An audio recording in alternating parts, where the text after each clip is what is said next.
All right, everyone, today is the day. Google officially kicks off the hyperscaler earnings reports, and they just reported their earnings, so let's go and take a quick look at the numbers. Wow, Google Cloud accelerated to 82% year over year revenue growth, and operating income at Google Cloud is exploding. Google's revenue is also up 24% and continuing to accelerate, and operating income is up a whopping 30%. So right away, this looks like a fantastic earnings report from Google. So the market must be loving it and the stock must be up in after hours. So let's go take a look at the share price now. What? All right, but in all seriousness, I thought that this was a great earnings report from Google. But there are a few things that I think the market is getting hung up on. So we're going to discuss all of it in this video. This is going to be my full earnings analysis, even covering the conference call highlights for Google's second quarter earnings report. In my video yesterday, I also said that I am going to be covering ServiceNow's earnings, but just for the sake of speed and timeliness and getting these videos out as quick as possible, I am going to be covering ServiceNow tomorrow on my channel. So if you want to see those earnings and my full analysis, then make sure to subscribe. But with that being said, let's stop rambling and let's get right into it and hop into my screenshots from Google's earnings report. All right, so starting from the top, here are the highlights from the earnings report. Revenue was up 24% or 23% on a constant currency basis to $119.8 billion. Google Services revenue was up 15%, led by 17% growth for Google Search and other revenue, 15% growth in Google subscriptions, platforms, and devices, and 13% revenue growth for YouTube ads. 13% revenue growth for YouTube is actually quite strong, by the way, and is an acceleration to YouTube ads business. As I joked about earlier, Google Cloud revenue is up 82% to $24.8 billion, and Google Cloud added roughly $4.8 billion in revenue quarter over quarter, which is about 25% quarter over quarter revenue growth. So Google Cloud is exploding right now. The operating margin for Google as a whole also expanded by 2%, and operating income increased by 30%. The net income growth was massive, with earnings per share growing by 298%, and earnings per share coming in at $9.11. But this was mostly because of investment gains like the SpaceX IPO. And without these investment gains, earnings per share would have been about $2.85, as we are going to see. This next screenshot is simply an overview of the quarter and the highlights. And again, we have 24% revenue growth, 17% year-over-year revenue growth for Search, 82% revenue growth for Google Cloud, and a $514 billion backlog. YouTube ads up 13%, and 950 million Gemini app monthly active users now. So across the board, this was a very strong quarter for Google. All right, moving on to the income statement. Once again, revenues were up 24%, and revenue growth is accelerating because last quarter revenues were up 22%. Operating income, again, is up 30%, and we can see that there was about a $98 billion gain from investments in other income, which caused net income to be $112 billion for this quarter alone, which is just insane. But as I said, without the investment gains, earnings per share was about $2.85, which was slightly below analyst estimates of $2.90. So the earnings per share, excluding the equity gain impact, actually missed by about 5 cents.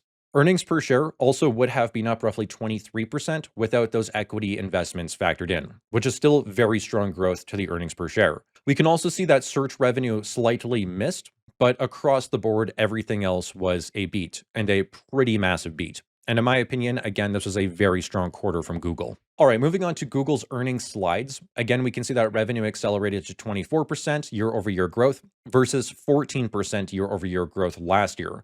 So over the past year, Google has accelerated its revenue growth by 10 whole percentage points. And it's pretty incredible to see Google accelerating their revenue on $120 billion of quarterly revenue. The law of large numbers apparently does not apply to Google and the hyperscalers right now. This is pretty incredible.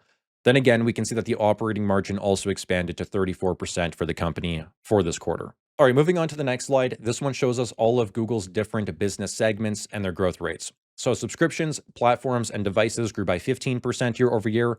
Google Network saw a 1% revenue decline.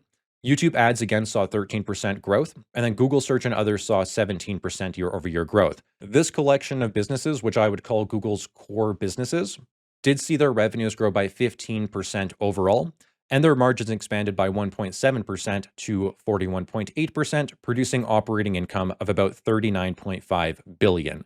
So all of these businesses saw double-digit growth and margin expansion on a year-over-year basis. The real standout, though, was Google Cloud. This was an absolutely monster quarter for this business segment. Google Cloud produced $24.8 billion in revenue, with 82% revenue growth, as I have said about 4 times now, whereas last year in the second quarter, Google Cloud grew 32%.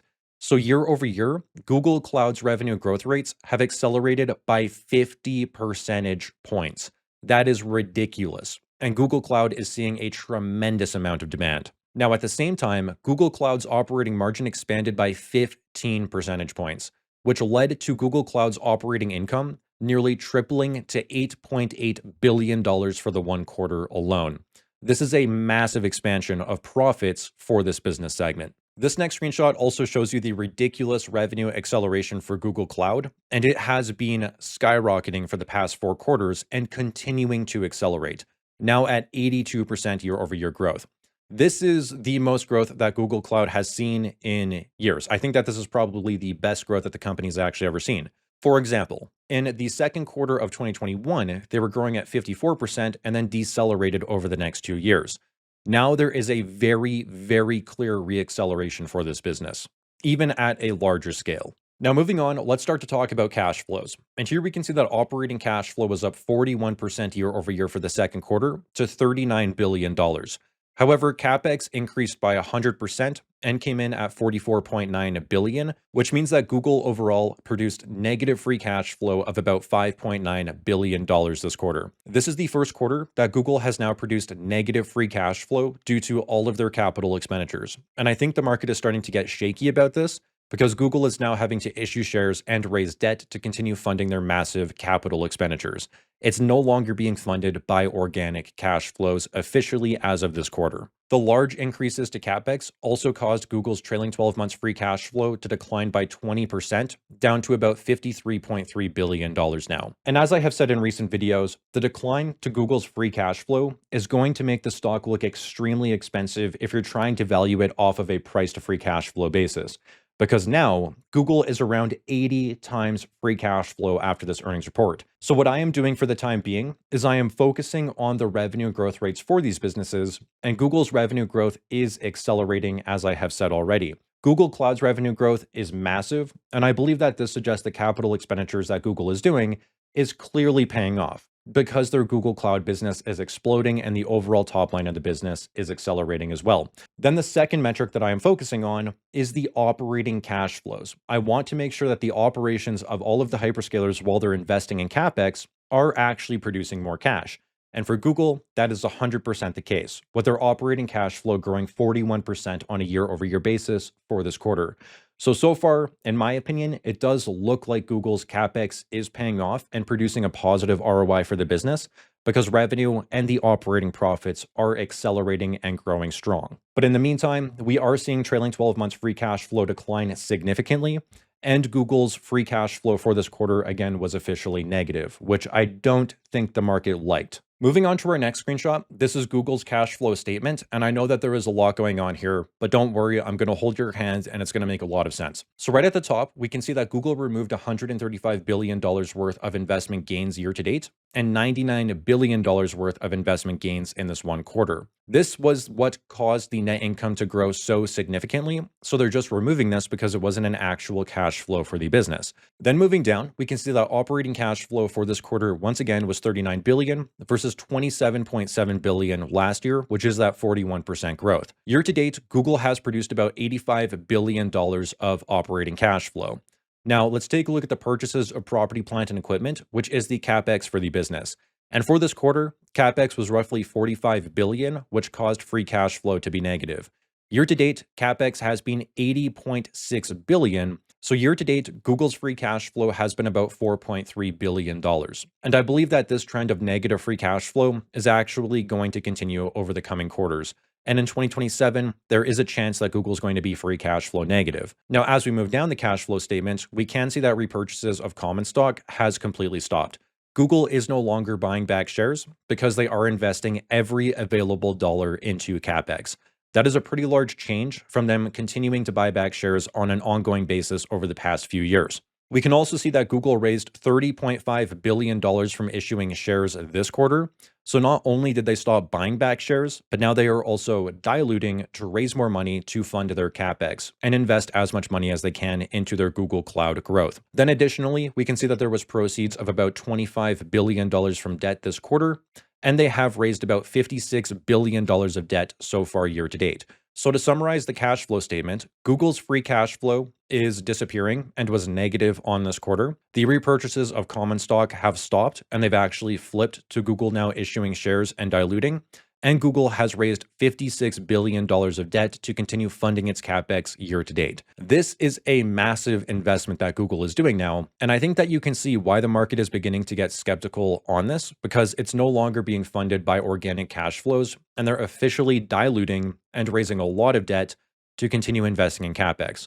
So to put that simply, their capex better freaking pay off, or this is going to be a significant waste of money. That is how the market is viewing this stock now. All right, now this next screenshot shows us that in the trailing 12 months, operating cash flow is now sitting at 185.7 billion, and trailing 12 months free cash flow is now at 53 billion. Now, when I start to value Google stock, I am going to be using the $185.7 billion of operating cash flow right here. So now let's head over to Stock Unlock really quickly, and there are some metrics that I want to show you from this earnings report. The first one is Google Cloud's revenue growth. Look at the acceleration to Google Cloud revenue. It is now at $78 billion in the trailing 12 months. And if we take a look on a quarterly basis, just look at how much Google Cloud's revenue growth is accelerating. They are now doing roughly $100 billion on an annualized revenue run rate basis. And this business is, again, just exploding. Now, if we also take a look at Google Cloud's operating income, we can see that it was producing negative operating income not that long ago. And now in the most recent quarter, operating income is at 8.8 billion. In the trailing 12 months, operating income is now at 24 billion for Google Cloud as well. So Google Cloud is materially impacting Google's overall profitability now and expanding the company's margins in a pretty big way. Now, another cool chart that I have made here is the Google Cloud operating income and then Google's other operating income from the remainder of their businesses. And back here in 2020, we can see that Google Cloud produced negative $5.6 billion of operating income for the business. So it was actually impacting the profitability to the negative side. Well, now this has flipped, and you can clearly see that Google Cloud is materially growing Google's overall operating income and actually causing it to accelerate.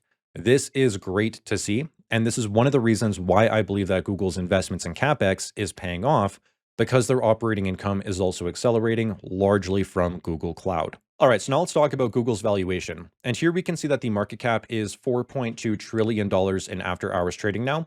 So we're going to enter that into our calculator, and then we're going to divide it by $185.7 billion of trailing 12 months operating cash flow now, which puts Google at 22.6 times operating cash flow. Now, if we take a look at Google's historical price to operating cash flow here, we can see that its historical high in 2021 was about 24, and the previous highs before that were consistently around 22. So Google, on a trailing 12 months price to operating cash flow basis, is actually still on the higher end of its ranges relative to where the stock has sold over the past about 20 years. So it is still on the upper end of its ranges and on the upper end of its band. So personally, just on that basis, I don't think that Google is offering a steep discount or anything like that right now, because again, just relative to how the stock has traded, it is still right at its highs. Now, I also ran a quick DCF for Google using its operating cash flows, and I inputted the most recent metric of 185.7 billion here.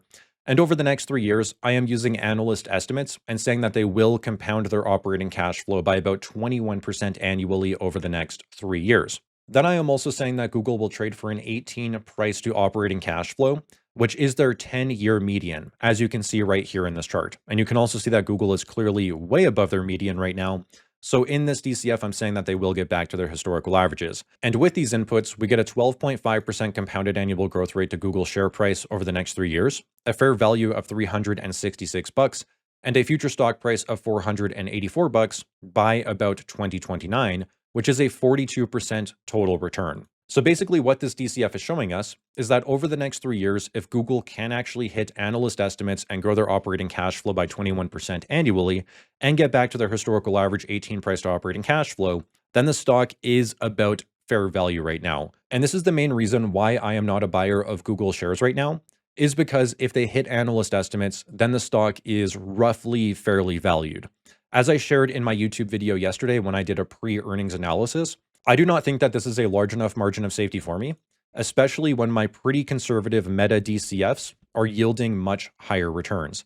For example, in my Meta DCF with 15% annual operating cash flow growth and a 14 priced operating cash flow, then Meta gives us a 19% compounded annual growth rate, which obviously is much higher. And I think that this is also a more conservative DCF. So relative to the other stocks available in the market right now, I do not think that Google is the best opportunity, just in my opinion. And I think that there are more attractive stocks out there. So for me, I have chosen to purchase Meta and Amazon over Google, but I do still think that this was an incredible quarter from Google, and they are clearly killing it, especially with Google Cloud. Now, the last thing that I want to talk about is the conference call highlights, because Google was actually flat in after hours trading until these things were said on the conference call. So the first point here is that they said that Google search revenue growth should start to slow down next quarter as they start to lap strong quarters from last year where Google search revenue started to accelerate. Basically, to put that simply, they are saying that Google search revenue growth should be lower next quarter. Google also raised its capex guidance to 195 to 205 billion for 2026. Then they said that capex is expected to significantly increase in 2027. This ultimately leads me to believe that Google will be free cash flow negative for the foreseeable future. Because again, they just increased their capex guidance and they believe that capex will grow significantly in 2027. And in this most recent quarter, Google's free cash flow is now negative. So if this trend continues and capex continues to grow at a faster rate than operating cash flows, then free cash flow should be negative next year. And these are the main reasons that I heard on the conference call as to why Google shares started to sell off and why the stock is now down 4.2% in after hours trading at the time of recording this video. Again, I was watching the share price as the conference call was going on, and when these things were said, the stock started to fall. But with all that being said, that is going to wrap up the video, and that's going to be my Google Q2 2026 earnings analysis. Overall, I think that it was a fantastic quarter, but I think that Google's share price is arguably pricing it in. And I also think that's partly why the stock sold off in after hours. The phenomenal performance seems like it was priced in once again. But with all that being said, if you enjoyed the video, then please remember to leave a like on it. And if you want to stick around and see my ServiceNow earnings analysis for tomorrow, then please remember to hit that subscribe button. As always, thank you so much for tuning in. I truly do appreciate it, and I hope to see you again in tomorrow's video.